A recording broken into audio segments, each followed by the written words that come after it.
मालेगाव मधली दृश्य पाहतोय। मालेगाव मधील चिमुकलीवर अत्याचार करून तिची क्रूरपणे हत्या करण्यात आली होती। या प्रकरणामध्ये मालेगावात भव्य मोर्चा काढण्यात आलाय आणि या मोर्चामध्ये दादा भुसे सुद्धा सहभागी झालेले आहेत।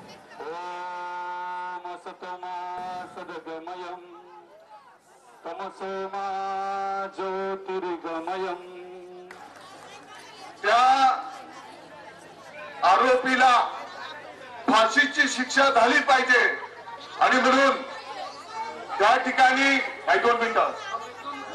ठिकाणी सर्व वकील महोदय या ठिकाणी फिर्यादीच्या बाजूने कोर्टामध्ये त्या ठिकाणी उभे राहतील असा निर्णय आपल्या वकील संघाने केलेला आहे।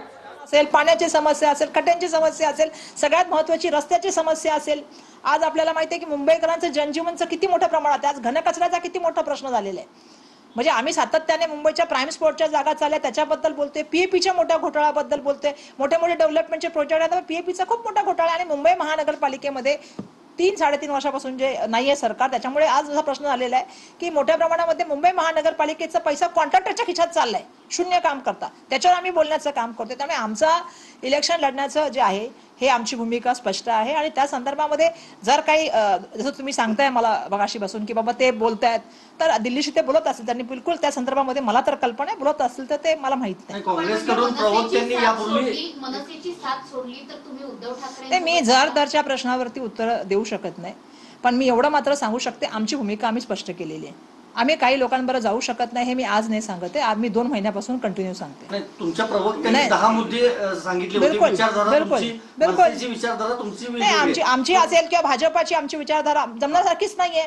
ते सातत्याने जे आहे ते महापौर कुठल्या जातीचा होईल, धर्माचा होईल याच्यावर चर्चा करतात, मुंबईकरांच्या प्रश्नावर कुठे चर्चा करतात। पण या सगळ्यामध्ये जर शरद पवारांनी मध्यस्थी केली तर पुढे काँग्रेसची काय भूमिका असेल? असं आहे की पवार साहेब हे या राज्याचे देशाचे ज्येष्ठ नेते आहेत आणि त्यांच्याबद्दल आमच्या मनात नितांत सन्मान आहे, कारण त्यांना बघूनच आम्ही आता राजकारणात ज्यावेळी आलो तेव्हा ते देशाचे नेते होते आणि त्यांच्याकडून खूप शिकण्याचं काम आम्ही केलं, मागच्या काळात पण घेतलं आणि आता सुद्धा करतो।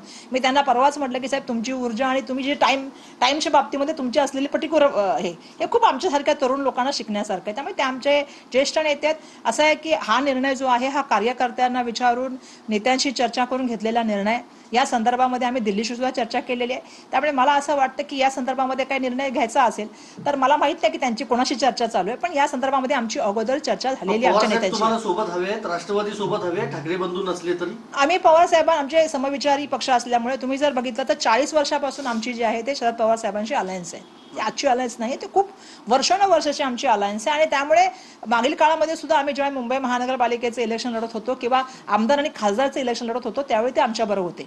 मी मगाशी पण आधी पण सांगितलेलं आहे की आरपीआयचे घटक सुद्धा आमच्याबरोबर यायला तयार आहे, त्यांना सुद्धा सातत्याने ते आमच्याबरोबर राहिलेले आहेत। या बिलकुल आम्हाला माहिती आहे की या देशाच्या आता आपण बघतोय की आमचे जननायक आदरणीय राहुल गांधीजी सातत्याने भाजपाशी त्या ठिकाणी लढण्याचं काम करतायत। देशामधल्या जे आपल्या सर्वांना माहिती आहे की ज्या परिस्थिती आहेत, मग बेरोजगारी असेल, महागाई असेल, या विविध विषयावरती सातत्याने किंवा वोट चोरी हा विषय असेल याच्यावर सातत्याने बोलण्याचं काम करतात। आर्थिक परिस्थितीबद्दल देशाच्या सातत्याने बोलतात आणि फॉरेन पॉलिसीबद्दल सुद्धा त्या ठिकाणी बोलण्याचं काम ते सातत्याने करत असतात। आमची अपेक्षा हीच आहे, या ठिकाणी तुम्ही जेव्हा पवार साहेबांचा विषय काढलाय या संदर्भामधली माहिती माझ्याकडे तरी सध्या उपलब्ध नाही। मी पण या सगळ्या गोष्टी तुमच्या मीडियाच्या माध्यमातूनच ऐकत असते। मी सुप्रियाताईंची एक बाईट ऐकली होती ज्याच्यावर सुप्रियाताईंनी या गोष्टीचा काही उल्लेख केला होता, त्यामुळे या संदर्भामधली कुठलीही चर्चा आमच्याशी तर झालेली नाही। मोर्चामध्ये जर भाजपच्या विरोधामध्ये सगळेजण एकत्र येऊ शकतात तर मग निवडणुकांसाठी भाजपच्या विरोधामध्ये मोठेपणाने का होऊ शकत नाही? मला वाटतं हे शरद पवार साहेब नाही, सुप्रियाताईचं स्टेटमेंट मी ऐकलं होतं मधल्या काळामध्ये, पण असं आहे की आमची भूमिका आम्ही स्पष्ट केलेली आहे। आजही बघा तर देशामध्ये आम्ही काँग्रेस पक्ष जो आहे तो भाजपच्या विरुद्ध लढण्याचं काम करतो। आताही आम्ही येणाऱ्या इलेक्शन मध्ये भाजपच्या विरुद्ध लढणार आहोत। सातत्याने तुम्ही जर बघाल मी ज्या वेळेला हे करते त्याच्यानंतर भाजपच्या सातत्याने अमित साटम असतील किंवा आशिष शेलार असतील यांच्याशी जे आहे ते आमचं युद्ध चालूच आहे। आम्ही त्यांच्याशी फाईट करण्याचं काम करतोच आहे, आमची लढाई आहे, कारण आता त्यांच्या हातात सत्ता आहे, राज्याचे मुख्यमंत्री त्यांचे आहेत। त्यामुळे मग कायदा सुव्यवस्थेचा प्रश्न असेल किंवा मुंबई महानगरपालिकेचा भ्रष्टाचार असेल याच्यासाठी आम्ही त्यांना दोषी देण्याचं काम करतो। या व्यतिरिक्त अर्बन डेव्हलपमेंट मिनिस्टरांबद्दल तर सातत्याने आम्ही बोलत आहोत की जे राज्याचे मुख्यमंत्री होते, मग पुन्हा अर्बन मिनिस्टर डेव्हलपमेंट मिनिस्टर झाले, मागच्या काळात पण त्यांच्याकडे ते डिपार्टमेंट होतं आणि यांच्या काळामध्ये किती मोठे भ्रष्टाचार झाले। प्रत्येक भ्रष्टाचार प्रत्येक हप्त्याला आम्ही लोकांसमोर घेऊन येत असतो.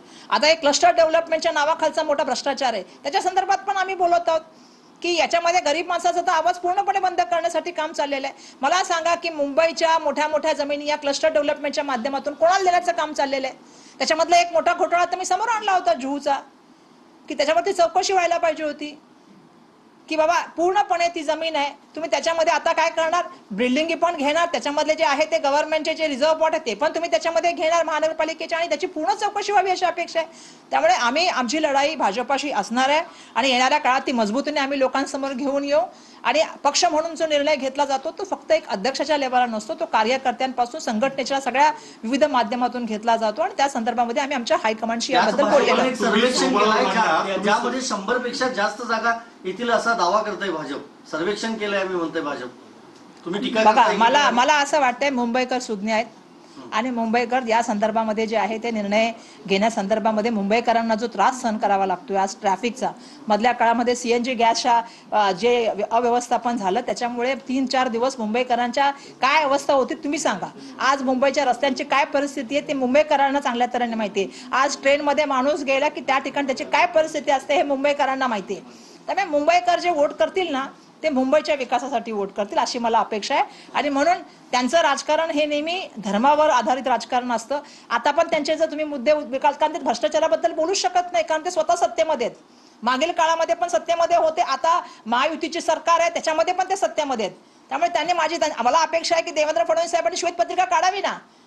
राज्यसभेच्या खासदारांना तुम्ही निधी दिले. आमदार खासदारांना आदर आणि सन्मानाची वागणूक द्या. सामान्य प्रशासन विभागाचे सर्व कर्मचारी आणि अधिकाऱ्यांना हे आदेश आहेत.